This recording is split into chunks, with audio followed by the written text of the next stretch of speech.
Magandang araw po mga ka-solar. Ito po, dumating na po yung bill natin noong October. Ito po, October bill.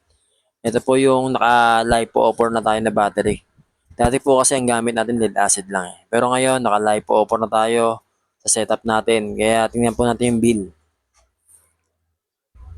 Bali itong bill na to, sa carwash na lang po to eh. Ayan oh, naka 869 na lang po kami. 64 kilowatts po yan no. 64 kilowatts lang po ang inubos namin. Kasi yan po, bali sa carwash lang namin yan ginagamit sa labas ng bahay namin. Yung loob ng bahay ko, wala na po akong ginagamit na kuryente na galing sa Meralco. Yan po, 64 kilowatts. Bali, yung sa carwash namin, kumita na po ng 3,000. Nagbukas po kami, nakakuha po kami ng 3,000. Pero yan po, bagsak oh. Bagsak yung aming kuryente ngayon. 64 kilowatts.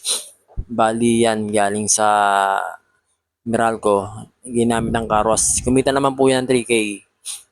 Kaya sold po. Bayad pa rin yan. 800 lang naman po yan eh. Bali tubo pa rin kami. Parang 0-0. Yan po yung aking battery. Napakaganda. Napakakunat na battery. IB na gold-plated LiPo4 battery. 320Ah.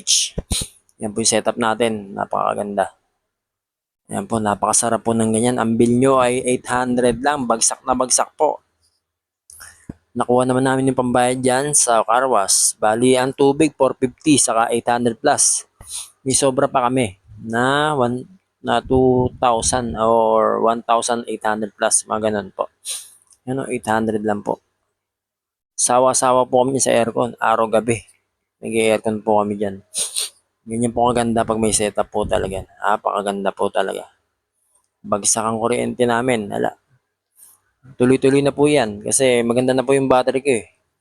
Ang lifespan po ng battery ay 10 years po eh, ang mga LiPo po. Kaya salamat po. At ito, at meron na po tayong napakagandang setup na may battery LiPo 4. Kung gusto niyo po magkaroon ng ganito at makatipid ng ganito, check nyo lang po ako. Matutulungan ko po kayo. Talagang kailangan po mag-invest po tayo. Tingnan niyo po, 64. Unlimited aircon kami sa umaga hanggang gabi. Sa gabi hanggang alas 5 ng umaga. Salamat po.